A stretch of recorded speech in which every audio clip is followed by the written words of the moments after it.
చదివినప్పుడు మీకు ఏమైనా జ్ఞాపకం వస్తుందా? ఈ మాట చదువుతున్నప్పుడు మనకేమైనా జ్ఞాపకం వస్తుందా? ఏం జ్ఞాపకం వస్తుంది? ఏం జ్ఞాపకం వస్తుందండి? అంటే మనం బల్లాలో చేయి వేసేటి విధానం ఉంది కదా, అదేమన్నా జ్ఞాపకం వస్తుందా? ఎందుకంటే ఆ రోజు మనం చదువుకునేటువంటి మాటలు కూడా ఈ మాటలే. యేసు ప్రభుల వారు ఆయన చేసినటువంటి 33.5 సంవత్సరాల కాల ప్రయాణములో ఇదిగో ఈ గెత్సెమనేటువంటి ప్రాంతానికి రావటానికి ముందుగా ఆయన పస్కాను ఆచరిస్తూ ఆచరిస్తున్నటువంటి సమయంలో ఇదిగో ఈ యొక్క రొట్టె కార్యక్రమాన్ని ఏర్పాటు చేస్తూ వచ్చాడు. ఏం చేశాడు, ఎందుకు చేశాడంటే ఆయన ఎక్కువ కాలం వాళ్ళతో ఉండడు, ఎక్కువ దినాలు కానీ ఎక్కువ గడియలు కానీ వారితో కలిసి ఉండలేని పరిస్థితి. కాబట్టి ఆయన వాటన్నిటినీ ఎరిగినటువంటి వాడై ఆయన ఏం చేస్తున్నాడంటే ఒక రొట్టెను విరచి వారికి ఒక మాట చెప్పాడట. ఏమని? ఇది నా శరీరము, ఇది నా శరీరం. ఇది చిట్ట చివరిగా మాట్లాడినటువంటి మాటలు. శరీరధారిగా ఉండి సిలువ వేయబడటానికి కొన్ని గడియలకు ముందుగా వారితో ఉండి మాట్లాడుతున్నటువంటి మాటలు. ఇది నా శరీరము, దీనిని మీరు తీసుకొని తినుడి అని ఇచ్చాడు. తర్వాత ఆయన ద్రాక్షరసం ఇచ్చాడు. ఇది కొత్త నిబంధన అయిన నా రక్తము, దీనిని మీరు త్రాగండి అని చెప్తూ ఇచ్చాడు. అక్కడ అయిపోయింది. అక్కడి నుంచి ఏం చేశారంటే మరలా లేచారట. కిందకు వచ్చేద్దాం 31లో. అప్పుడు యేసు వారిని చూచి, ఈ రాత్రి మీరందరూ నా విషయమై అభ్యంతర పడేదారు. ఒక మాట చెప్తా ఉన్నాడు. ఏమని అంటే ఈ రాత్రి మీరు, అంటే రాత్రి కాలంలో, దాన్ని అందుకే ప్రభు రాత్రి భోజనం అని పేరు పెట్టారు దానికి. సరే, అంటే అవన్నీ ఆ రూల్ ప్రకారం ఇలా ఉండాలని చెప్పట్లేదు, మళ్ళీ అటువంటి థీమ్లో మీరు వెళ్ళదు దయచేసి. ఆ విధంగా రాత్రి కాలం అయిపోయిన తర్వాత వారికి ఒక మాట చెప్తా ఉన్నాడు. ఏమని అంటే ఈ రాత్రి మీరు నా విషయమై అభ్యంతర పడెదరు. మనకంతా కూడా కొంచెం సతమతంగా ఉంది. ఎందుకు అని అంటే పస్కాను సిద్ధపరచమన్నాడు, పస్కాను సిద్ధపరచాం, దానికి పశువును వధించాం, ఈ విధంగా రొట్టెలు కాల్చుకున్నాం, రొట్టెలు తిన్నాం, అయిపోయింది. ఆయన శరీరానికి సంబంధమైనటువంటి రొట్టెను విరిచాడు, ఆయన రక్తానికి సాదృశ్యమైనటువంటి ద్రాక్షరసాన్ని ఇచ్చాడు. ఇవన్నీ చెప్పిన తర్వాత మరలా ఏం చెప్తున్నాడంటే మీరందరూ ఈ రాత్రి నా విషయమై అభ్యంతర పడెదరు అనేటువంటి మాట చెప్పాడు. కొంత వారందరికి కూడా గలిబిలిగా ఉంది. ఇక కిందకు వచ్చేద్దాం. ఏం జరుగుతుంది? ఎందుకంటే గొర్రెల కాపరిని కొట్టుదును, మందలోని గొర్రెలు చెదరిపోవును అని వ్రాయబడి ఉన్నది కదా. ఒక మాట జ్ఞాపకం చేస్తా ఉన్నాడు. ఇది జకరియా గ్రంథంలో కనబడుతుంది. ఇది 13:7 వచనంలో. మీరేం చదవమాకండి, మనం చాలా విషయాలు ఉన్నాయి. ఏమని అంటున్నాడంటే గొర్రెల కాపరిని కొట్టుదును అనంటే ఇక నేను అప్పగించబడబోయేటువంటి సమయం వచ్చి ఉన్నది, నన్ను కొట్టేటువంటి సమయం వచ్చి ఉన్నది. నేను కాపరిగా మీకు ఉన్నాను కాబట్టి, గొర్రెలుగా మీరు ఉన్నారు కాబట్టి, నేను మీ మధ్య నేను ఈ విధంగా కాపరిగా వ్యవహరించాను కాబట్టి, ఇదిగో నన్ను కొట్టేటువంటి సమయం వచ్చింది కాబట్టి మీరు నా విషయమై అభ్యంతర పడెదరు అనేటువంటి మాట చెప్తా ఉన్నాడు. ఇంకా కిందకు వస్తే ఏమంటున్నాడంటే నేను లేచిన తర్వాత మీకంటే ముందుగా గలిలయకు వెళ్ళేదన్న నేను. అది పేతురు, నీ విషయమై అందరూ అభ్యంతర పడినను నేను అభ్యంతర పడనని ఆయనతో చెప్పాను. ఇక కింద మనకు తెలుసు యేసు ప్రభు పేతురుతో మాట్లాడిన మాట ఏమన్నానంటే కోడి గొయ్యికి మునిపోయిన ఈ విధంగా అబద్ధం ఆడతాం అనేటువంటి విషయాలు అక్కడ నుంచి మనకు కనిపిస్తూ ఉంటుంటాయి. సరే, అవన్నీ అవుతాయి. ఇంకొంచెం జంప్ చేసి ముందుకు వచ్చేద్దాం. 36వ వచనంకి వచ్చేద్దాం. అంతటా యేసు వారితో కూడా గెత్సెమనే అనబడిన చోటికి వచ్చి నేను అక్కడికి వెళ్ళి ప్రార్థన చేసి వచ్చే వరకు మీరిక్కడ కూర్చుండుడని శిష్యులతో చెప్పి. చాలమ్మా, ఇప్పటి నుంచి మీరు వినండి. ఇక నేనేం చెప్తాను వినండి. ఇక్కడ ఏం జరిగింది అంటే యేసు ప్రభుల వారు అక్కడ నుంచి ప్రారంభమైంది. ఆ విధంగా శిష్యులతో కలిసి చిట్ట చివరి భోజనం చేశాడు, చిట్ట చివరి పస్కాను ఆచరించాడు, చిట్ట చివరి రొట్టె ద్రాక్షరసంలో పాల్గొన్నాడు. అటు చిట్ట చివరిగా వారితో ముచ్చటించాడు, మాట్లాడాడు. అక్కడి నుంచి ఆయన వారితో చెప్తున్నటువంటి మాటలు ఏంటంటే ఎక్కడికి తీసుకెళ్ళాడట వాళ్ళని? గెత్సెమనే అనేటువంటి ఒక ప్రాంతానికి తీసుకెళ్ళాడు. ఈ ప్రాంతం ఎక్కడుంది అని అంటే యెరూషలేము పట్టణంలో ఉన్నటువంటి సొలొమోను కట్టించినటువంటి బంగారు దేవాలయం ఏదైతే ఉందో ఈ బంగారు దేవాలయానికి తూర్పు దిక్కున ఉన్నటువంటి ఒలీవల అనబడేటువంటి ఒక పర్వతం ఉంది. ఈ పర్వతానికి దిగువన ఉన్నటువంటి ప్రాంతమే ఈ గెత్సెమనేటువంటి ప్రాంతము. ఈ ప్రాంతానికి ఆయన తన శిష్యులతో కూడా కలిసి వెళ్ళాడట. ఎందుకు వెళ్ళాడు మనందరికీ తెలుసు. ప్రార్థన చేయటానికి. ఈ విధంగా శిష్యులు తీసుకుని వెళ్ళాడు. వారందరితో చెప్తారు, మీరు ఇక్కడ ఉండండి, మీరు నా కొరకు వేడుకొనండి అని చెప్పి పేతురును జెబెదయి ఇద్దరు కుమారులను వెంట పెట్టుకుని మరికొంత దూరం, రాతి వేత దూరం వెళ్ళి ఆయన అక్కడ ప్రార్థన చేయడానికి కూర్చున్నాడు. ఈ విధంగా వారికి చెప్పాడు, మీరు కూడా ఇక్కడ కూర్చోండి, మీరు ఇక్కడ ప్రార్థన చేయండి. కొంతమంది ఏమో రాతి వేత దూరంలో ప్రార్థన చేస్తున్నారు, ఇక్కడేమో పేతురున్నాడు, ఇంకా కొద్ది దూరంలో జెబెదయి కుమారులు ఉన్నారు, మరికొద్ది దూరంలో యేసు ప్రభుల వారుండి ప్రార్థన చేయమని వేడుకుంటున్నాడు, ప్రార్థన చేయమని వేడుకుంటున్నాడు. ఇది ఆయన ప్రయాణం. ఇప్పుడు ఏం చేస్తున్నాడు ప్రార్థనలో? అందరికీ తెలిసిన విషయమే. ఏం చేస్తున్నాడండి ప్రార్థనలో? ఏం చేస్తున్నాడు ఆయన?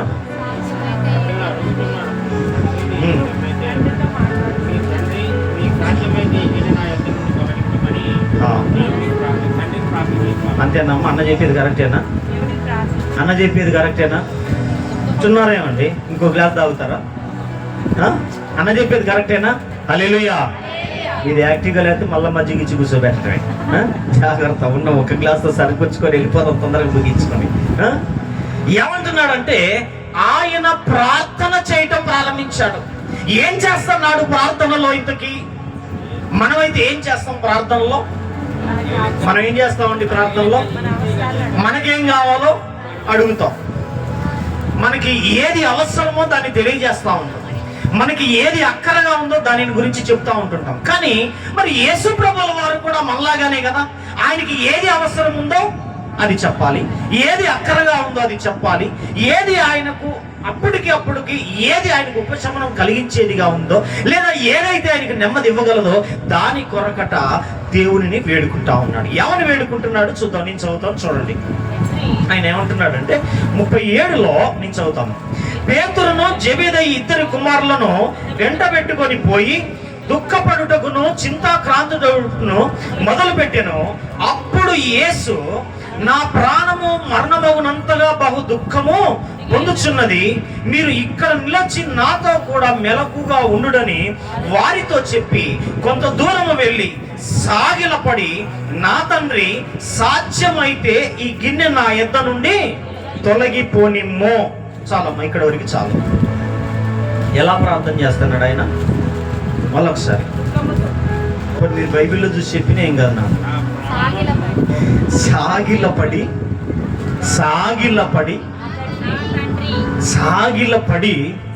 నా తండ్రి అంటున్నాడు. నా తండ్రి అని చెప్పి సాధ్యమైతే ఈ గిన్నె నా యొద్ద నుండి తొలగిపోనిమ్ము. అదేంటి? దానికి ముందే కదా శిష్యులతో మాట్లాడాడు. ఆ మాట చెప్పటానికి లేదా ఆ ప్రార్థన చేయటానికి కొద్ది గడియలకు ముందే కదా శిష్యులతో ముచ్చటించి వారితో మాట్లాడి వారిని ధైర్యపరిచాడు. మీరు నా విషయమై అభ్యంతర పడతారు ఈ రాత్రి అని వారికి ముందుగానే మెలకు విషయాలు చెప్పాడు. నా కాలం సమీపమై ఉన్నది అని ముందుగానే వారితో కొన్ని మాటలు చెప్పాడు. ఇక నేను మీతో ఉండను అని చెప్పి చిట్ట చివరిగా పస్కా యొక్క దానిని ఆయన వారి మధ్యలో ఆచరిస్తూ వచ్చాడు. ఇక నేను మీతో కలిసి ఉండలేను అనేటువంటి విషయం ఆయనకు తెలుసు కాబట్టి ఆయన యొక్క శరీరాన్ని విరచి ఆయన రక్తానికి సాదృశ్యంగా ద్రాక్షరసాన్ని ఇచ్చి వారితో మాట్లాడి వారికి ఎన్నో మాటలు చెప్తూ వచ్చాడు కదా. వెంటనే మాట్లాడుతున్న మాట ఏంటి? సాధ్యమైతే ఈ గిన్నె నా యొద్ద నుండి తొలగిపోనిమ్మో. యేసు ప్రభు ఒకసారి వెనక్కి వెళ్దాం.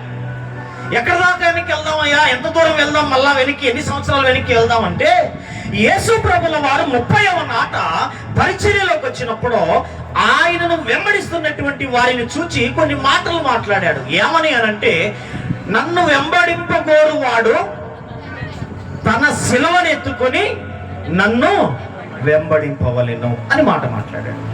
ఇదే యేసు ప్రభుల వారు పరిచర్య ప్రారంభ కాలంలో ఆయన ఏమన్నాడంటే, ఎవడైనాను నన్ను వెంబడించాలనుకుంటే తన తండ్రినైనను తల్లినైనను అన్నదమ్ములనైనా అక్క చెల్లెలనైనను వారందరినీ విడిచిపెట్టి నన్ను వెంబడింపని వాడు నాకు పాత్రుడు కాదు అన్నాడు. అంటే ఇవన్నీ కఠినమైన మాటలు.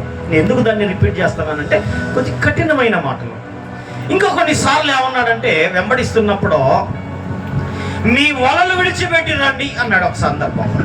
ఇంకా కొన్నిసార్లు ఏమన్నాడంటే, అయ్యా మా నాన్న చనిపోయాడయ్యా, మన తండ్రిని పాతి పెట్టుకొని వస్తానంటే మృతుల్ని పాతి పెట్టుకోబడతారు, నీవు మాత్రం వచ్చి నన్ను వెంబడించు అన్నాడు. ఇంత కఠినమైన మాటలు మాట్లాడినటువంటి యేసు ప్రభుల వారు ఒకానొక సందర్భంలోకి వచ్చేసరికి ఆయన మాట్లాడుతున్న మాట ఏంటంటే, సాధ్యమైతే అన్నాడు. సాధ్యమైతే అంటున్నాడు. చాలా కఠినంగా మాట్లాడాడు. ఎందుకు కఠినంగా మాట్లాడాడంటే అవన్నీ ఆయనకు తెలుసు కాబట్టి, అసలు ఆయన ఎందుకు వచ్చాడో ఆయనకు తెలుసు కాబట్టి, ఆయన కొరకు ఏం రాయబడిందో తెలుసు కాబట్టి, ఆయన ఏ విధంగా భూమి మీద ఆయనను ఏ విధంగా వారు మనుషుల మధ్యలో ఆయన చేయబడతాడో అన్నీ ఆయనకు తెలుసు కాబట్టి, అన్ని విషయాలను కలిగినటువంటి ఆయన కూడా ఒక్క సందర్భంలోకి వచ్చేసరికల్లా ఏమంటున్నాడు, సాధ్యమైతే ఈ గిన్నె నా యొద్ద నుంచి తొలగించు అంటున్నాడు అండి. ఎవరితోటి? తండ్రితోటి. ఇదే తండ్రితో కొన్ని సందర్భాల్లో ఏమన్నాడంటే, నేను నా ఇష్టము నెరవేర్చుకుంటూ రాలేదు, పరలోకమందున్న తండ్రి ఇష్టము భూమి మీద నెరవేర్చుటకు ఇదిగో నేను వచ్చి ఉన్నాను. అది ఆయన ఇష్టమే అయింది కదా. ఏంటి ఆయన ఇష్టము అని ఒకవేళ యెషయా భక్తుని కనుక మనం అడగదలుచుకుంటే ఆయన ఏం చెప్తాడంటే, ఆయన కొన్ని మాటలు చెప్తాడు. ఏది మీకు తెలుసండి బాగా. ఏం మాటలు చెప్తాడండి? మన దోషములను బట్టి అతడు నలగొట్టబడెను, మన పాపములను బట్టి అతడు గాయపరచబడెను, మన యొక్క పాపము ఏదైతే ఉందో అది అతని మీద వేయబడెను, మనకు తేవడు గొర్రె వలె అతడు అనేకుల యొద్దకు మౌనముగా తీసుకురాబడ్డాడని యెషయా గారు చెప్తాడు ఆయన అడిగితే. మరి ఇన్ని తెలిసినటువంటి యేసు ప్రభుల వారు, తండ్రి చిత్తం ఎరిగినటువంటి యేసు ప్రభుల వారు, తండ్రి అభీష్టం ఎరిగినటువంటి యేసు ప్రభుల వారు, ఆయన భూమి మీదకు రావటానికి ముందే ప్రవక్తల చేత ప్రవచింపబడినటువంటి యేసు ప్రభుల వారు, ఈ జ్ఞానం అంతయు ముందుగానే ఎరిగినటువంటి యేసు ప్రభుల వారు ఒక సందర్భంలోకి వచ్చేసరికల్లా మాట్లాడుతున్న మాట ఏంటంటే, సాధ్యమైతే ఈ గిన్నె నా యొద్ద నుంచి తొలగించు. ఇన్ని తెలిసి కూడా ఆ మాట మాట్లాడుతున్నాడంటే ఇది ఎంత పెయిన్ అయితే ఆ మాట మాట్లాడుతున్నాడు, ఇది ఎంత భయంకరమైందైతే ఆయన ఆ మాట మాట్లాడుతున్నాడు, ఎంత వేదనకరమైందైతే ఆయన మాట్లాడుతున్నాడు, ఎంత వేదనకరమైందైతే ఆయన మాట్లాడుతున్నాడు. మనం కూడా చెప్తా ఉంటాం, మన ప్రయాణంలో జరిగినటువంటి కొన్ని కష్టాలు మనం చెప్తా ఉంటుంటాం, కొన్ని ఆశ్చర్యకరమైన సంగతులు మనం చెప్తా ఉంటాం. అన్ని చెప్పం, కొన్ని మాత్రం చెప్తా ఉంటుంటాం. కొన్ని జ్ఞాపకాలు ఉంటాయి, కొన్ని అనుభవాలు ఉంటాయి, కొన్ని పాఠాలు నేర్పిస్తూ ఉంటుంటాయి. అలాగే యేసు ప్రభుల వారి ప్రయాణంలో, ఇదిగో ఆయనకు ఎదురవుతున్నటువంటి ప్రయాణంలో ఆయన ఎలా ఉండబోతున్నాడో, ఆయన ఆకారం ఏంటో, ఆయన ప్రయాణము ఏ విధంగా ఆయనను ఏ విధంగా నల్లగొట్టబడతారు, ఇవన్నీ ముందుగానే ఎరిగినటువంటి వాడై ఆయన వాటన్నిటిని మనస్సునకు తెచ్చుకొని, ఆయన అడుగుతున్న మాట ఏంటంటే, అడగకూడదు కానీ అడుగుతా ఉన్నాడు. అంటే ఎంత పెయిన్ఫుల్ అయితే ఆ మాట అడుగుతున్నాడు. మనం అడిగామంటే మనది ఏముందండి? ఈరోజు హల్లెలూయా అంటాం, రేపు అని అయిందన్న అంటాం, అవునా కదా? ఈరోజు వచ్చి ఇక్కడే నిలబడతాం, రేపు ఇంకొక నిలబడతాం, అవునా కదా? ఈరోజు సరిగ్గా ఇక్కడ ఉంటాం, రేపు ఇంకొక బురదలో ఏడవ ఉంటాం, అవునా కదా? అది మనమైతే. మరి యేసు ప్రభు అటువంటిది కాదే, అటువంటిది కాదు. కానీ ఆయన కూడా ఆ మాటను మాట్లాడుతున్నాడంటే అది ఎంత వేదనకరమైతే ఆయన మాట్లాడాలి, ఎంత బాధాకరమైందైతే ఆయన మాట్లాడాలి. చాలా మంది సిలువ ఆకారాలు మనం చూస్తూ ఉంటాం. బండికి సిలువ వేస్తారు, ఉంగరానికి సిలువ వేస్తారు, గొలుసుకు సిలువ వేస్తారు, చెవు పువ్వులకు సిలువ వేస్తారు. కొంతమంది ఉన్నారు ఫారంలలో డాయర్లకు కూడా సిలువలు వేస్తారు. నిజమండి. WWE అని రెజ్లింగ్ ఏంటి, వాళ్ళు వేసుకునేటువంటి ఆఫ్ డ్రాయర్లకు కూడా సిలువలు వేస్తారు దుర్మార్గులు. ఈ విధంగా చాలా ఉన్నాయి. నిన్న నేను మచిలీపట్నం నుంచి బండి వేసుకొని వస్తా ఉన్నాను. ఉదయం పూట బండి వేసుకొని వస్తుంటే ఒక ఎర్రటిది పోతా ఉంది నా ముందు నుంచి. ఏంట్రా బాబు అని ఇటు చూస్తే ఉంది ఒక సిలవ. బండి ఒకడు దోలుతాడు, వెనక ఒకడు కూర్చుండు, ఈ భుజం మీద పెట్టుకున్నాడు, కింద గిరకలు కట్టారు దానికి. అబ్బా ఏమి సెట్టింగ్ పెట్టారులే. నా బండి కంటే స్పీడ్ పోతా ఉంది. ఎక్కడికి పోతున్నారా బాబు అంటే గుడికి పోతున్నారా, ముక్కట అంటే గుడ్ ఫ్రైడే కాబట్టి మేము మొక్కుకున్నటువంటి మొక్కును మేము తీర్చుకోవడానికి పోతున్నాం. ఎలా? మా దేవుడు చెప్పాడు ఏమని అనంటే, తన సిలువను ఎత్తుకొని రమ్మన్నాడు. కాబట్టి ఆ సిలువ ఒక చెక్క ఆకారంలో చేయించుకుని లైట్ వెయిట్, పెద్దగా మోస్తే మళ్ళీ భుజాలు పోతాయి. లైట్ వెయిట్, గట్టిగా మోయటానికి లేదు, కింద గిరకలు పెట్టారు. మళ్ళా వీడు నడిచేది లేదు, బండి మీద వెనక్కి కూర్చొని ఉన్నాడు. ఏం ప్యాషన్ తయారైపోయిందండి. ఈ విధంగా ఆయన పడబోయేటువంటి శిలువ ఎంత భయంకరమైందంటే ఈరోజు మనం దాన్ని చూసి ఇలా ఇలా ఇలా అనేస్తాం, లేదా ఆ శిలువ కనపడగానే ఒకలాంటి భావోద్రేకానికి గురవుతూ ఉంటాం. కానీ శిలువ అనేది ఒక భయంకరమైనటువంటి శిక్షకు చిహ్నం అది. ఇకపోతే దేశద్రోహికి వేసేటువంటి శిక్ష అది. ఇకపోతే అతి భయంకరంగా కిరాతకంగా ఎవరినైనా సరే శిక్షించాలి అంటే అది కేవలం శిలువకు మాత్రమే అప్పగించేవాళ్ళు. అది అంతటి భయంకరమైనటువంటి శిక్ష అన్నమాట. ఉరి కంటే భయంకరమైన శిక్ష, ఖడ్గముతో చంపి పడవటం కంటే కూడా అది భయంకరమైనటువంటి శిక్ష, విషమిచ్చి చంపటం కంటే కూడా భయంకరమైనటువంటి శిక్ష, సింహాల బోనులో వేయటం కంటే కూడా భయంకరమైన శిక్ష, అగ్ని గుండంలో వేయటం కంటే కూడా భయంకరమైనటువంటి శిక్ష, ఇకపోతే విష సర్పాల మధ్యలో వేసి చంపటం కంటే కూడా ఈ శిలువ అనేది భయంకరమైనటువంటి శిక్ష. ఎందుకు అనంటే అది చాలా గంటలు, ఎన్ని సుమారుగానండి 6 దినాలు ఆ యొక్క శిలువలో వేలాడాలి. అంటే అంత భయంకరంగా శిక్షించాలి, అంత భయంకరంగా శిక్షించబడాలి. ఆ విధంగా ఆ శిలువకు ఆయన ఏ విధంగా వేలాడబడతాడో ఆయన మనస్సులో మెదులుతాడు. ఆ శిలువకు ఏ విధంగా ఆయన చేతులు లాగి మేకులు ఆ యొక్క చక్కల మ్రానులోకి దిగబడతారో ఆ మనస్సులో మెదులుతా ఉంది, మనసులో మెదులుతా ఉంది.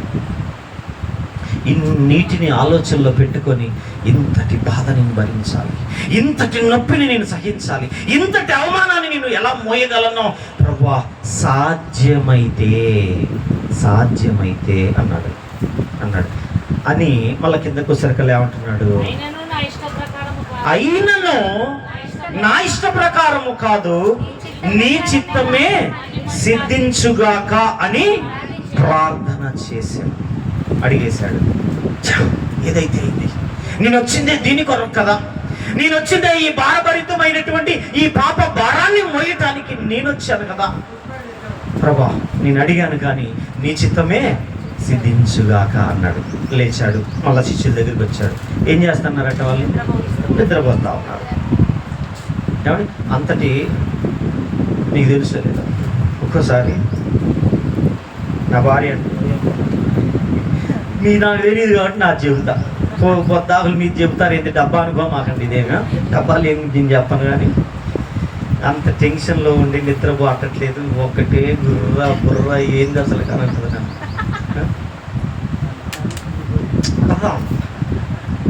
తప్పేం లేదు అందులో.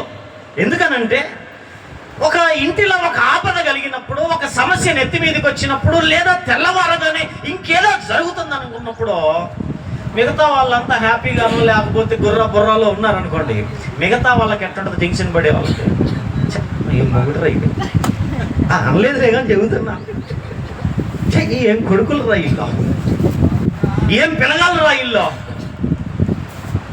ఒకవేళ భార్య గిర్ర అనుకోండి, భర్త ఏం పిల్లం రైలు అంటదా ఉండదా కదా. యేసు ప్రభుల వారు అంత వేదనకరమైనటువంటి ఆ భయంకరమైనటువంటి ఆ సిచ్యువేషన్లో తండ్రిని వేడుకొని సాగిలపడి ఆయన కన్నీళ్లు గార్చి అంతటి భయానకమైనటువంటి పరిస్థితుల్లో వచ్చేసరికల్లా అప్పటిదాకా ఆయన రొట్టె విరిస్తే తిన్నవాళ్ళు, ఆయన ద్రాక్ష రసం ఇస్తే త్రాగిన వాళ్ళు, ఆయన కాళ్ళు కడిగితే కడిగించుకున్న వాళ్ళు, ఆయన పస్కాను ఆచరిస్తే అందరూ సంతోషంగా హ్యాపీగా ఆయనతో పాల్గొన్న వాళ్ళు ఎక్కడోళ్ళు అక్కడ నిద్రపోతుంటే ఇప్పుడు ఈయన మనసుకి ఎలా ఉండాలి? ఉండదా ఉండదా? అంటే ఆ జర్నీలో ఏం జరుగుతుందో చెప్తున్నాను, తర్వాత చూద్దాం చివరిగా. అంతటి భయంకరమైనటువంటి స్థితిలో వాళ్ళని ఏమనలేక ఏం చేశాడు? తట్టి లేపాడు. లేపి ఏమంటున్నాడు? కొద్దిసేపు అన్న, ఎందుకు ఒక గడి, అది నేను ఉండేదే ఈ గడియ వరకు కదా, నేను మీతో పార్టిసిపేట్ చేసేదే, మీతో కలిసి ఉండేదే ఈ కొద్దిసేపు, కనీసం ఈ కొద్దిసేపు అయినా నాతో మెలకులేరా, నా బాధలో కొద్దిగా పాల్పంచుకోలేరా అనేటువంటి ఒక భావోద్రేకంతో, ఒక ఉద్దేశంతో కొద్దిసేపు అయినా మెలకుగొండలేరా అని చెప్పి వాళ్ళని లేపి మీరు నాతో కలిసి ప్రార్థన చేయండి ఆ మాట చెప్పాడు. మళ్ళా వెళ్ళాడు రెండోసారి, మళ్ళా రిపీట్ చేస్తా ఉన్నాడు. ఏమని? మళ్ళా రిపీట్ చేస్తా ఉన్నాడు. ఏమని? తండ్రి సాధ్యమైతే ఈ గిన్నె నా యుద్ధ నుంచి. వన్ టైం అయిపోయింది కదా, ఒకసారి అయిపోయింది, అడిగేసాం కదా. రెండోసారి ఎందుకు వెళ్ళామంటే, నాయన ఈ నొప్పి నేను అడిగాను కానీ ఈ నొప్పి ఎంత భయంకరమైనదంటే అది నేను నోరు తెరచి అడగాల్సి వస్తా ఉంది. ఈ నొప్పి తగ్గించవా, ఈ శ్రమ తగ్గించవా, లేదా ఈ శ్రమ నుంచి నన్ను తప్పించలేవా? సాధారణంగానండి మనందరికీ తెలిసిన ఒకే ఒక రహస్యం ఏంటంటే, ప్రార్థన చేస్తే దేవుడు సమస్య నుంచి తప్పిస్తాడు, ప్రార్థన చేస్తే దేవుడు కష్టం నుంచి తప్పిస్తాడు. కానీ ఇక్కడేంటండి రివర్స్, ఉల్టా అయింది. ప్రార్థన చేస్తామన్నాడు దేనికి అనంటే ఈ శ్రమ నుంచి తప్పిస్తాడేమో, సాధ్యమైతే గిన్నె నా ఇంత నుంచి, ఈ చేదులో నుంచి, ఈ భయంకరమైనటువంటి ఈ దేశద్రోహి అనేటువంటి ఈ యొక్క అవమానంలో నుంచి నన్ను తప్పించగలవా అని ఆయన ప్రార్థన చేయాలని ఆయన అనుకుంటుంటే, ఇప్పుడు ఈ ప్రార్థనలో మళ్ళా ఏమవుతుంది, తిరిగి ఏమవుతుంది, లేదు నేను దీనికి ఓకే మళ్ళా రిపెంటెన్స్ అయితే ఉన్నాడు. మళ్ళా ఆయన నీ చిత్తమే సిద్ధించుకో, రిపెంటెన్స్ అడుగుతున్నాడు. శరీరాన్ని ధరించినటువంటి ఆయన, ఆత్మ మనస్సు కలిగినటువంటి ఆయన, శరీరమైనటువంటి మనస్సు స్వభావాన్ని కలిగినటువంటి ఆయన ఆ విధంగా అడుగుతున్నాడు. కానీ మరలా ఆత్మలో ఆలోచిస్తూ ఆయన ఏమంటున్నాడు, నీ చిత్తమే. ఎట్లాంటి యుద్ధం జరుగుతుందో తెలుసా? శరీరానికి ఆత్మకు ఎటువంటి యుద్ధం జరుగుతుందో తెలుసా? ఇది మనకు తెలియదు. ప్రార్థనలో మోకాలు లేసామనుకో, పైన నెత్తి మీద ఫ్యాన్ ఆకి ఇంత చెమటగారగానే ఆమెనని లేచేస్తాం. అవునా కదా? అంతెందుకు, ఇప్పుడు కనుక కరెంటు పోయిందనుకో చెప్పడానికి నాకు ఉండదు, తినడానికి ఒప్పుకున్నారు కదా. హల్లెలూయా. అయితే ఎటువంటి యుద్ధం జరుగుతుందంటే, ఆయనలో జరుగుతున్నటువంటి ఈ సంఘర్షణ కథ లోపల ఉన్నటువంటి ఆయనలో ఉన్నటువంటి సెల్సెస్ హీట్ అయిపోయి, అంటే బాడీ హీట్ అయిపోయి, లోపల ఉన్నటువంటి ఆలోచనల చేత ఈ శరీరం అంతా కూడా వేడెక్కిపోయి లోపల ఉన్నటువంటి రక్తముతోటి ఆ నీళ్లు కలిసిపోయేట రెండు కూడా చెమట రూపంలో, అంటే అంతటి యుద్ధం జరుగుతుంది. దాని అర్థం అంతటి యుద్ధం జరుగుతూ ఉంది. మనమైతే ఆ చెమట రక్త బిందులోనే నేలపడి అటు చదివారు. కానీ అక్కడ విషయం అది కాదు. ఆయనలో జరుగుతున్నటువంటి సంఘర్షణ తెల్లవారితే, ఈ రాత్రి కాలంలో ఇంకా కొద్దిసేపు అయిపోతే నన్ను పట్టుకోవడానికి వచ్చేస్తారు, ఇంకా కొద్దిసేపు అయితే నన్ను అరెస్ట్ చేయడానికి వస్తారు, అరెస్ట్ చేసిన తర్వాత ఏం చేస్తారో తెలుసు, ఎక్కడికి తీసుకెళ్తారో తెలుసు. ఇవన్నీ ఆలోచనలు కలిగి తప్పిస్తే బాగుండు, సాధ్యమైతే బాగుండు, సంఘర్షణ. లేదు నాయనా నీ చిత్తమే, సాధ్యమైతే బాగుండు. రెండు వైపులా జరుగుతున్నటువంటి ఈ సంఘర్షణలో తండ్రితో వేడుకుంటున్నటువంటి ఆ యొక్క సమయంలో చెమట లోపల ఉన్నటువంటి రక్తంతో కలగలిసిపోయి చెమట బయటకు వచ్చేస్తా ఉందట, స్వేద బిందువుల వలె బయటకు వచ్చేస్తుందట, చెమట రూపంలో బయటకు వచ్చేస్తా ఉంది. అంటే అంతటి టెంప్టేషన్ గురైపోయాడు, అంతటి వేదంలోకి వెళ్ళిపోయాడు. వచ్చాడు, మళ్ళా గుర్రా మళ్ళా చూస్తాడు. అప్పుడు ఒక మాట అన్నాడు, శరీరం బలహీనమే కానీ, ఈ మాట చెప్పగానే ఎంత టోరట్ ఉంటుందో క్రైస్తవులకి, ఉండదా?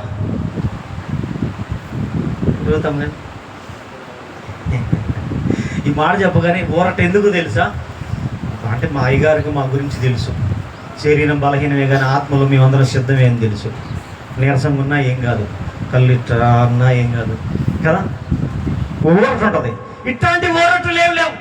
అందుకే ఆయన ఏమంటున్నాడో తెలుసా?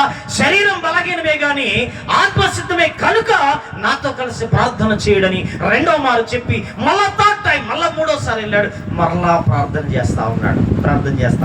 ప్రార్థన ముగించేశాడు. అలా ముగించినటువంటి మరుక్షణంలో ఏం జరిగిందో చూడండి. కిందకు వచ్చాడు 47వ వచనంలో. సరే 40 నుంచి చదువుతాం చూడండి. రండి వెళ్లుదము. ఎప్పుడు ప్రార్థన అయిపోయింది. ఇక ఆ గెత్సెమనేటువంటి తోటలో ఆయన చేసినటువంటి ప్రార్థన చాలించిన తర్వాత లెండి వెళ్ళుదము, ఇదిగో నన్ను అప్పగించేవాడు సమీపించి ఉన్నాడని వారితో చెప్పెను. ఆయన ఇంకా మాట్లాడుచుండగా 12 మందిలో ఒకడైన యోధా వచ్చెను. వానితో కూడా బహుజన సమూహమును కత్తులను గుదియలను పట్టుకొని ప్రధాన యాజకుల యొద్ద నుండి ప్రజల పెద్దల యొద్ద నుండి వచ్చెను. ఆయనను అప్పగించేవాడు నేనెవరిని ముద్దు పెట్టుకుందునో ఆయన్నే యేసు, ఆయనను పట్టుకొనుడని వానికి గుర్తు చెప్పి ఆ విధంగా వచ్చి ఆయనను అప్పగించాడు. చూద్దాం అసలే ఆయన ఎలా ఉన్నాడు. యేసుప్రభుల వారి అక్కడ సిచ్యువేషన్ ఎలా ఉంది? చాలా వేదనకరంగా ఉన్నాడు. ఇంతటి వేదనకరమైనటువంటి ఈ పరిస్థితుల్లో యూదా వచ్చాడు. యూదా వచ్చాడు. వచ్చి ఏం చేశాడట? అమ్మ మీరు చెప్తాను నేను.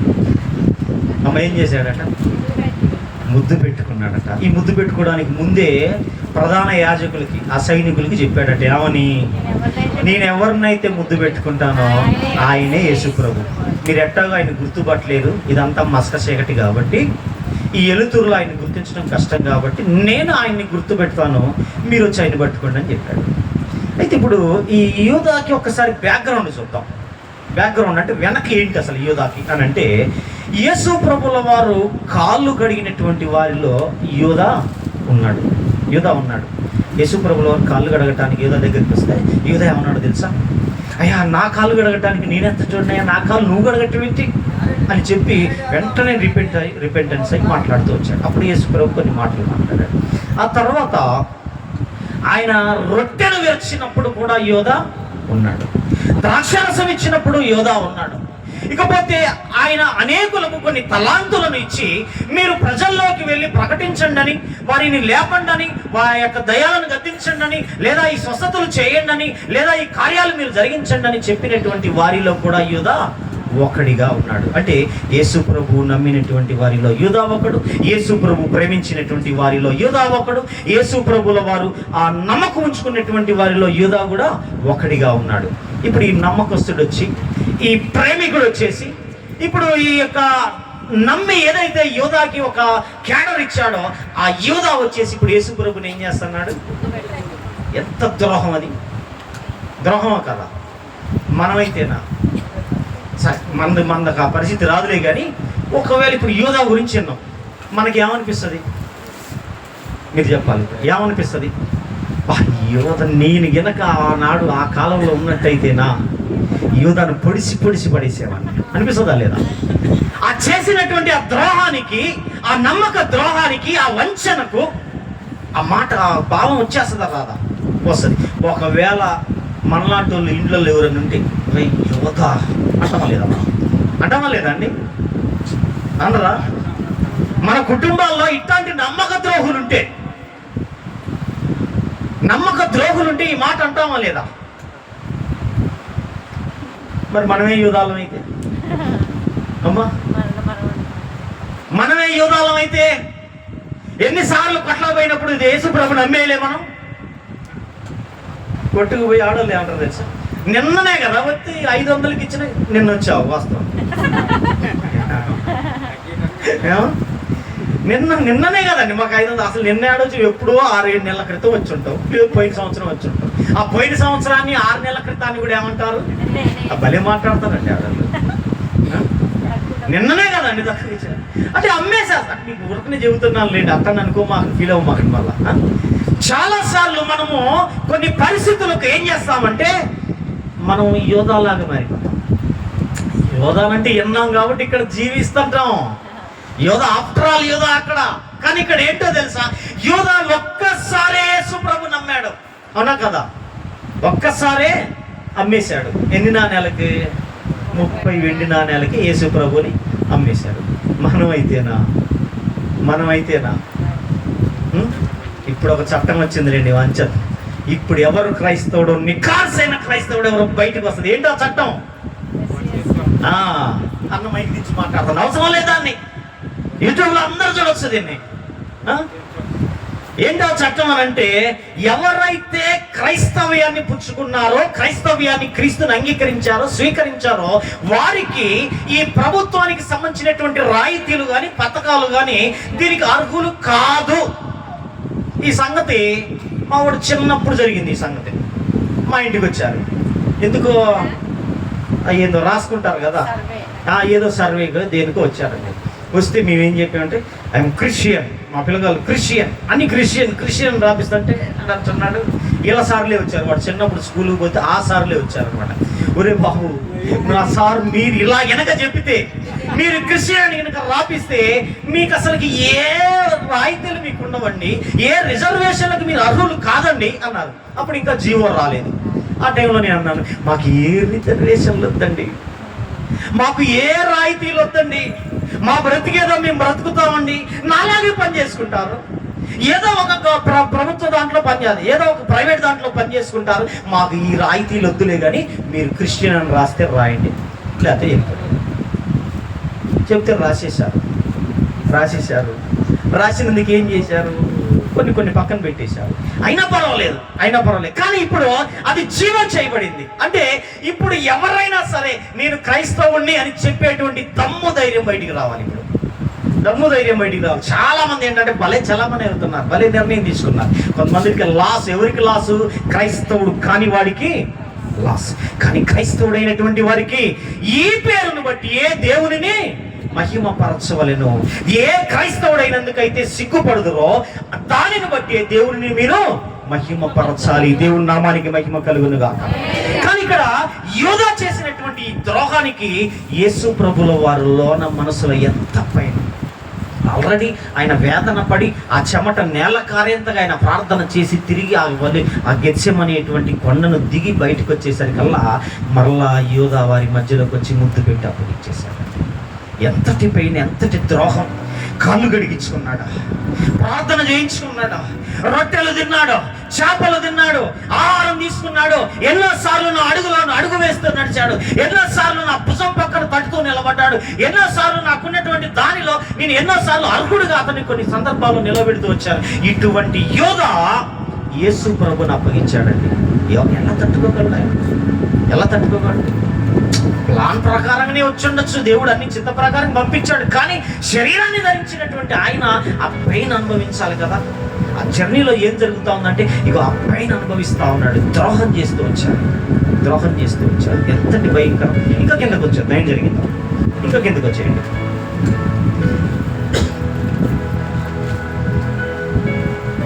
యూదా పట్టుకున్నాడు. అక్కడ నుంచి అండి ఆ యేసు ప్రభుల వారిని బంధించేశాడు. ఇక నాకేం చూడండి, ఇక అది వదిలేసేయండి. కానీ యేసు ప్రభుల వారిని బంధించారు.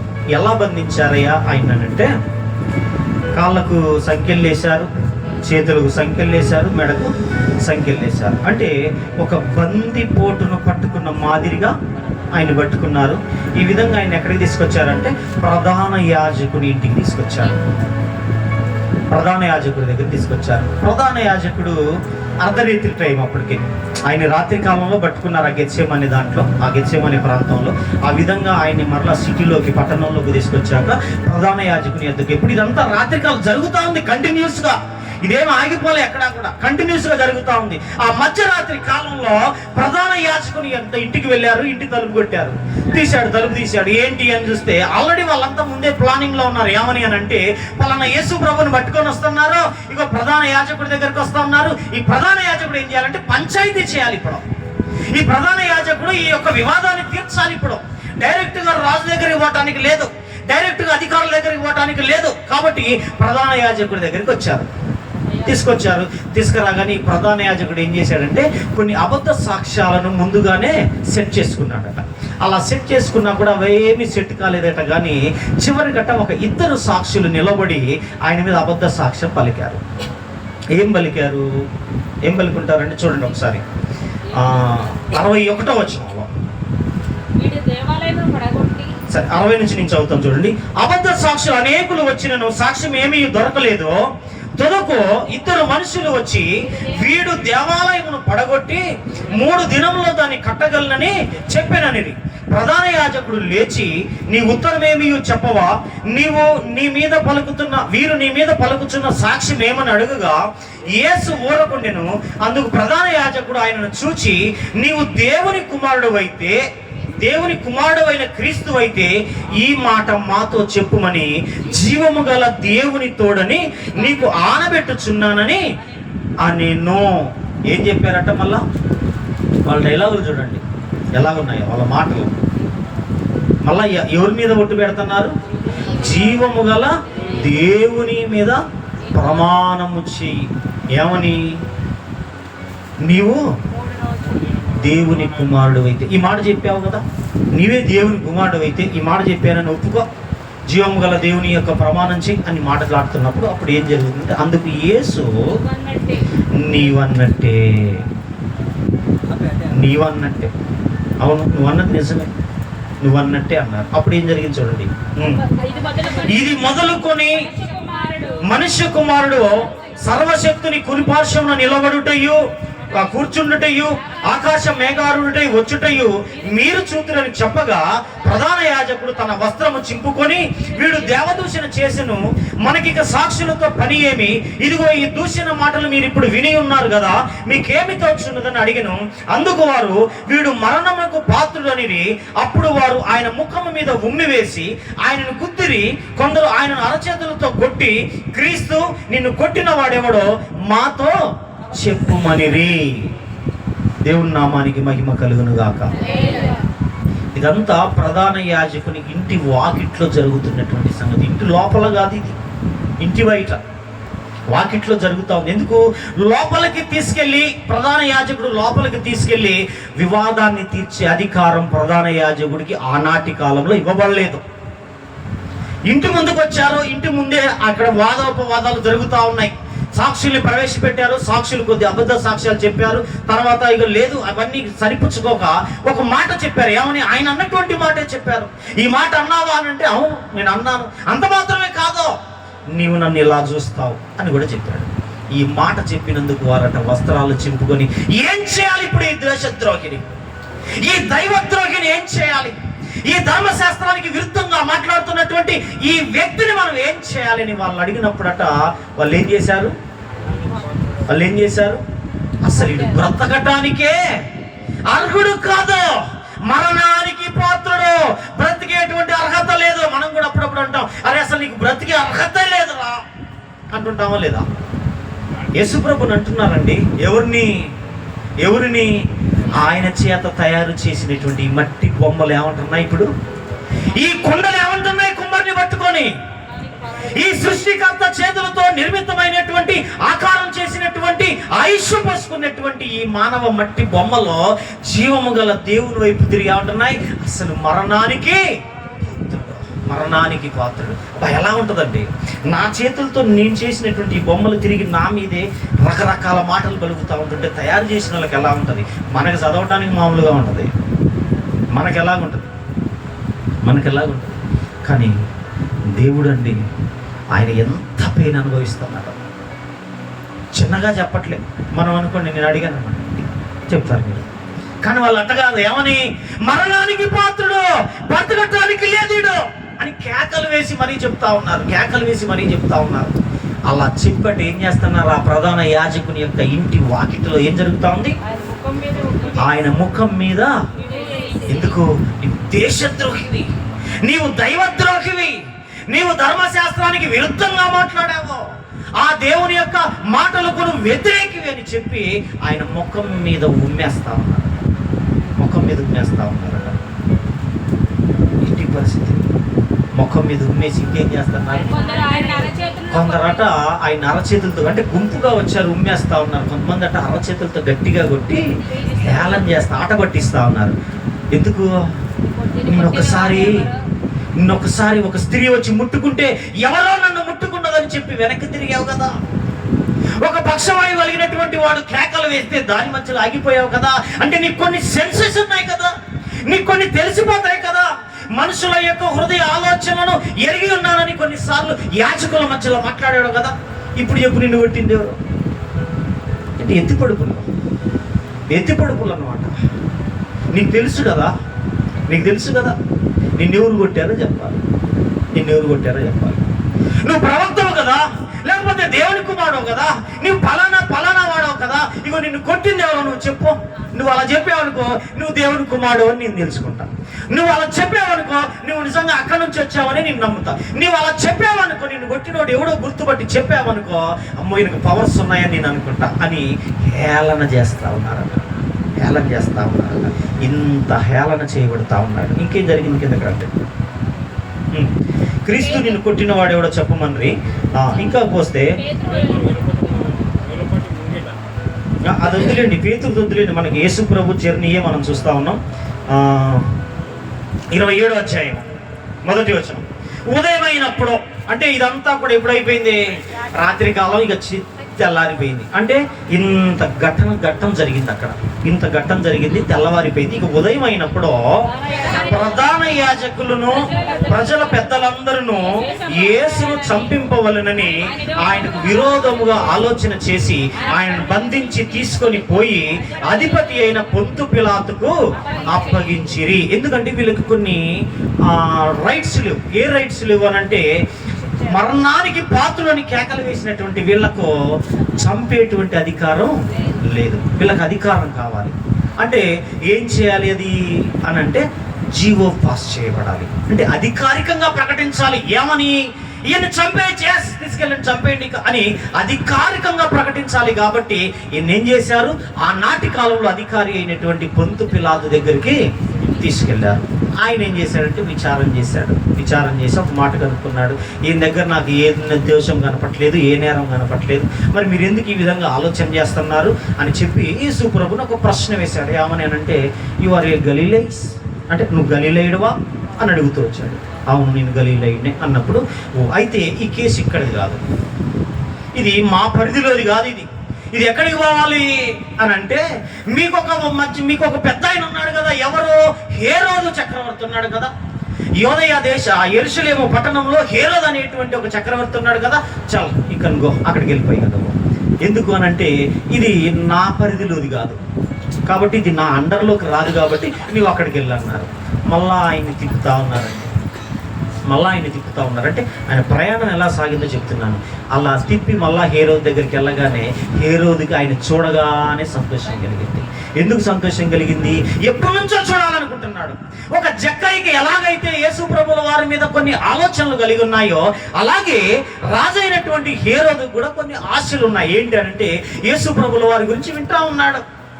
అయ్యో, మేమున్నటువంటి ఈ పట్టణంలో, మేమున్నటువంటి ఈ ప్రాంతంలో, ఈ ప్రదేశంలో ఇగో ఫలానా నజరేయుడైనటువంటి యేసున్నాడు, ఆయన ఈ విధంగా బాగు చేస్తా ఉన్నాడు, ఈ విధంగా కార్యాలు జరిగిస్తా ఉన్నాడు, ఆయన నేను చూడాలి అని ఎన్నోసార్లు పరితపిస్తూ వచ్చాడు. మరి రాజు క్యాడర్లో ఉన్నాడు కదా, రాజు క్యాడర్లో ఉన్నాడు చూడాలి అని అనుకోండి, చాలా అడ్డంకులు ఉంటాయి దానికి. అందుకే ఆయనకు అవకాశం దొరకలేదు కాబట్టి ఈయన ముందుకు వచ్చేసరికల్లా ఆయన హృదయంలో సంతోషపడి ఏం చేస్తున్నాడంటే, ఇంకేముంది, నాకు మంచి ఛాన్స్ వచ్చింది, చెప్పు నేను నీకేం చేయాలనుకుంటున్నావో చెప్పు అని అడుగుతూ వచ్చాడు. నువ్వేం చేయాలనుకుంటున్నావో చెప్పు అని అడుగుతూ వచ్చాడు. వాళ్ళు కొన్ని నేరాలు ఉంటారు. అయ్యా, ఈయన ఫలానా ద్రోహి, ఫలానా విధంగా మాట్లాడుతున్నాడు, ఈయన రాజునని ప్రకటించుకుంటున్నాడు, మీరు యూదులకు రాజే కదా, కానీ ఈయన కూడా యూదులకు రాజుని ప్రకటించుకుంటున్నాడయ్యా అనగానే ఈయనకి ఎప్పుడో చిన్నప్పుడు సంగతి గుర్తొచ్చి ఉంటుంది. ఎందుకు? ప్రారంభంలో ఏం చేశాడు? యూదుల రాజు పుట్టినవాడు ఎక్కడున్నాడు అని అడిగారు కదా. అడిగినప్పుడు 2 సంవత్సరాల మగపిల్లలందరినీ చంపేశాడు కదా. అప్పుడు మిస్ అయిన ఆయన ఈయనైనా, నీవు రాజువా? అమ్మో, ఈయన బ్రతికుంటే ఇక నేను డౌన్ అయిపోతా, ఈయన సింహాసనం ఎక్కుతాడు అనేటువంటి ఒక దుర్బుద్ధి ఆలోచనతో ఏం చేశాడు తెలుసా? మీరు ఏం చేయాలనుకుంటున్నారో చేసుకోకండి, వద్దిగా ఈ విషయంలో నేను అస్సలు ఎంటర్ అవ్వదలుచుకోలేదు, నేను చేతులు కడుక్కుంటున్నాను అని చెప్పి మళ్ళా పిలాతుకు అప్పచెప్పేశాడు. మళ్ళా పిలాతు దగ్గరికి మళ్ళా ప్రయాణం కట్టారు.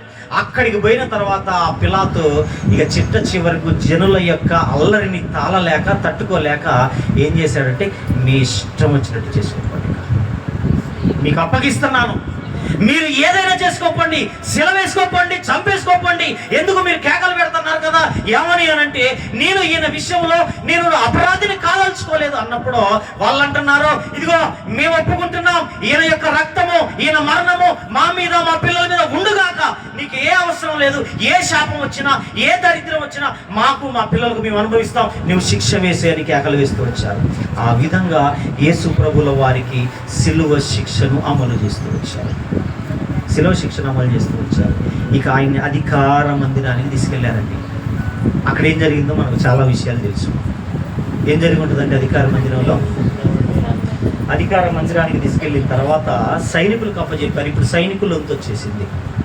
ఎందుకు? ఈ కార్యక్రమం అంతా, ఈ ప్రాసెస్ అంతా వాళ్ళు చేయాలి. ఇప్పుడు మనం హాస్పిటల్లో పోవటం వరకే, లోనకు పోయాక లోనకు కూడా రానిరు, మనకు రానిరు.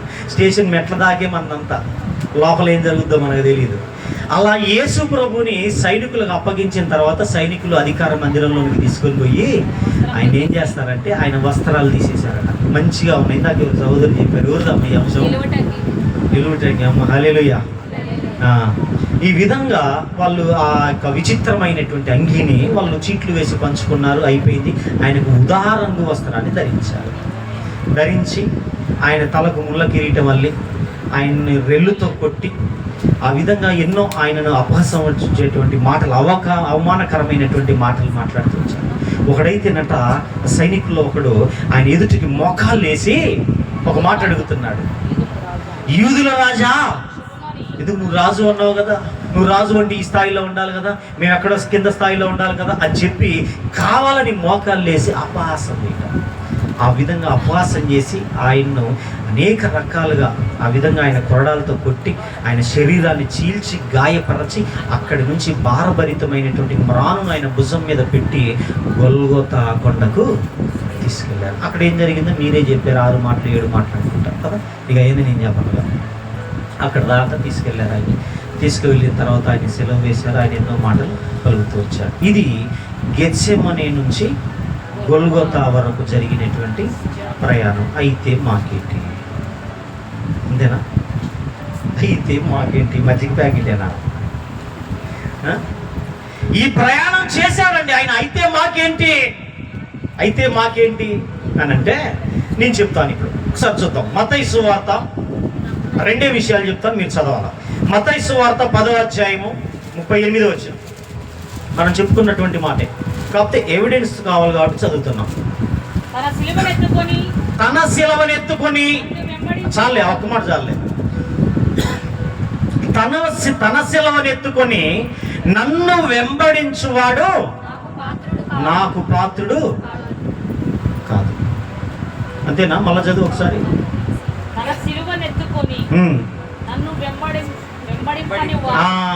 ఇప్పుడు వచ్చారు లైన్కి. వెంబడించువాడు కాదు, తన శిలవనెత్తుకొని నన్ను వెంబడింపని వాడు నాకు పాత్రుడు కాదంటే నాకు చాలిన వాడు కాదు. నా శరీరంలో చెయ్యి వేసేవాడు కాదు, నా రక్తంలో చెయ్యి వేసేవాడు కాదు, కానుకల పెట్టెలో కానుకేసేవాడు నా వాడు కాదు. ఈ యొక్క మందిరం యొక్క ఆవరణంలోనికి వచ్చేటువంటి వాడు తన శిలవను ఎత్తుకొనకపోతే నా వాడు కాదు. అర్థమవుతుందా? మళ్ళా చెప్పనా?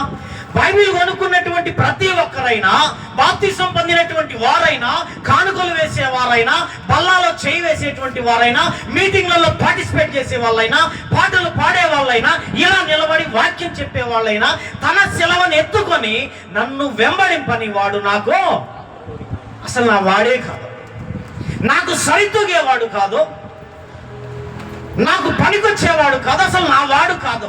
అదేంటైనా ఈ పేరు నీదే కదా. ఏం పేరు? పండుగ ముందు ఏం పేరుంది?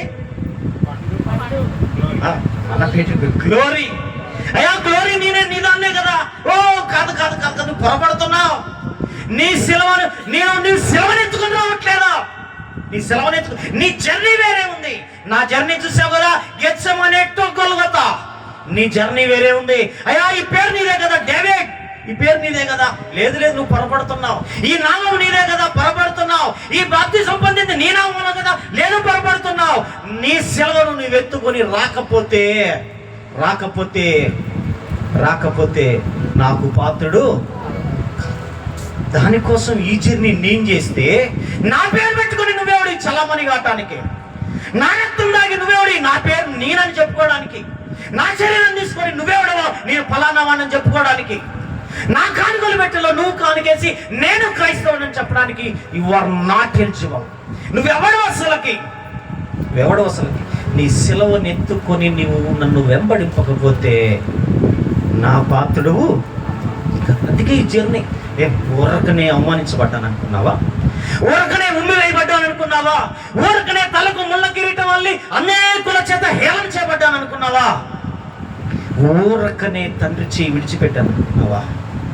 నీవు ఇలా రావాలని, నీవు చూడాలని, నీవు తెలుసుకోవాలని, నీ నడక ఇందులో ఉండాలని ఈ జర్నీ నేను ఇలా చేస్తే నా పేరు పెట్టుకొని, నా పేరులో బాప్తిసం తీసుకొని, నా పేరులో రొట్టె తీసుకొని, నా పేరులో ద్రాక్షరసం తీసుకొని, నా పేరులో కానుకలేసి, నా పేరుతో మందిరానికి వచ్చి నీ సిలువను నువ్వు ఎత్తుకోకపోతే నాకు పాత్రుడవు అసలు నీ జర్నీయే స్టార్ట్ అవ్వలేదు.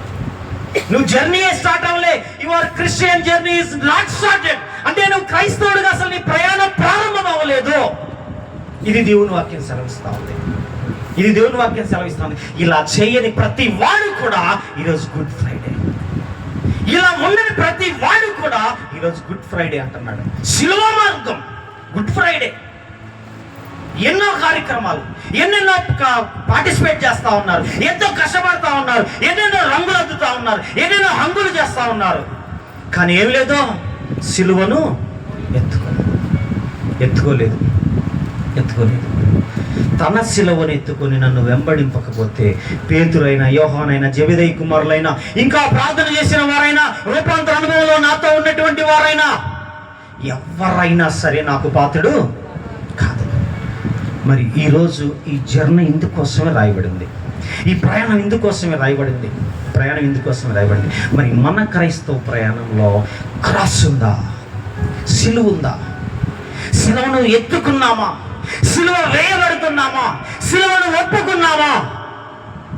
ప్యాషన్గా బండి కతికించుకోవటం, ప్యాషన్గా గుమ్మలు కతికించుకోవటం, ప్యాషన్గా లాకెట్లు కతికించుకోవటం, ప్యాషన్గా ఉంగరాలకు చేయించుకోవటం, ప్యాషన్గా దండలలో పెట్టుకోవటం.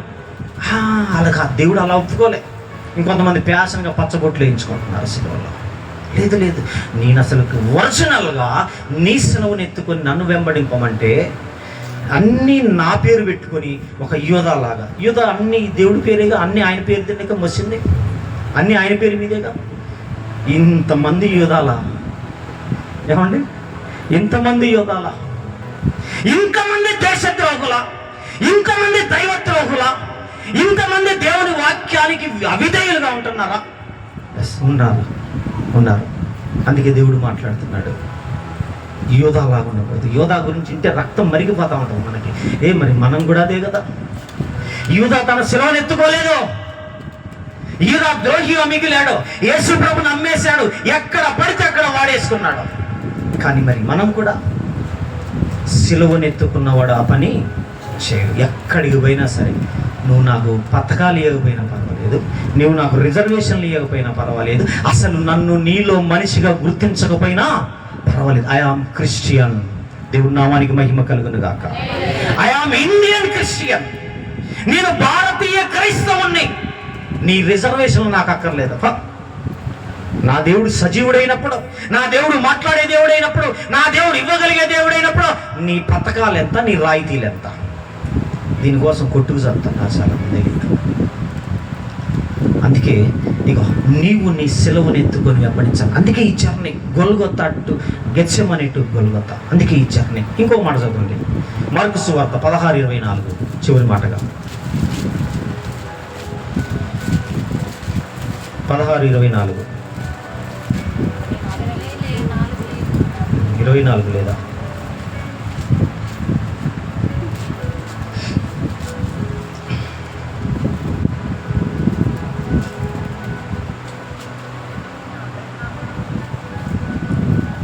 సరే, ఇక్కడ కూడా ఏముంటుందంటే, అంటే నెంబర్ ఏదో తప్పు పడిందమ్మా.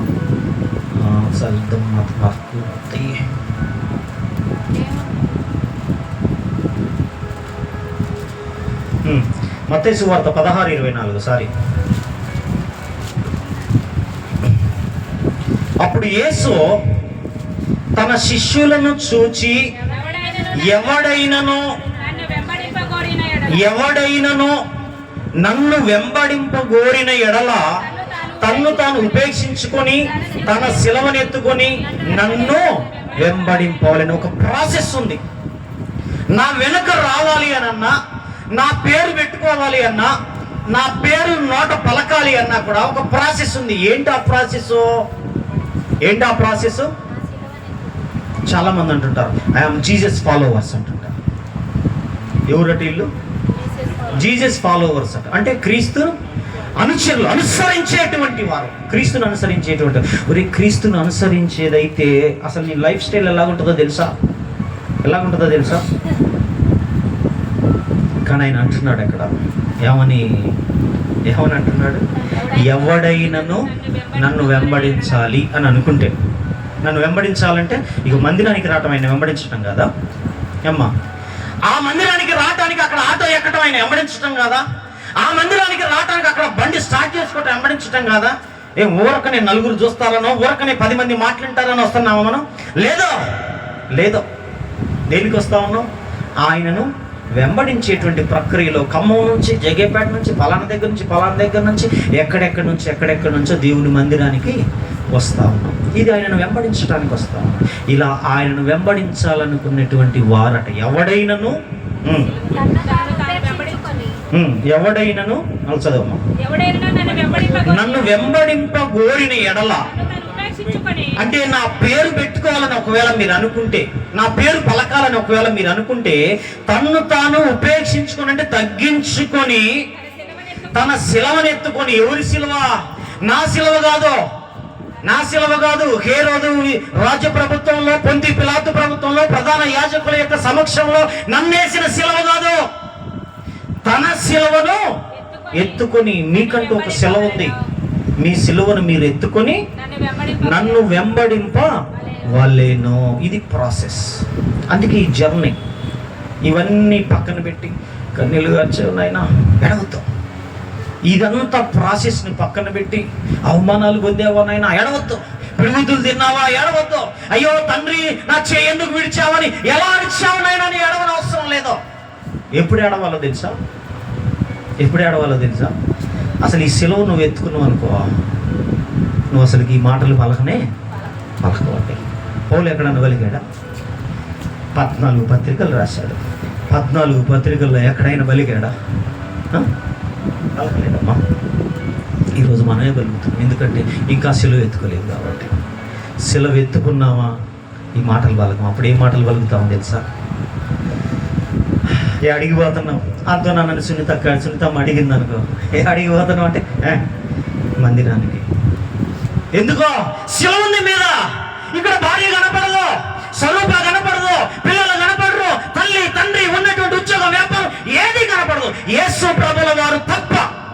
ఇది సెలవు ఎత్తుకోవటం అంటే.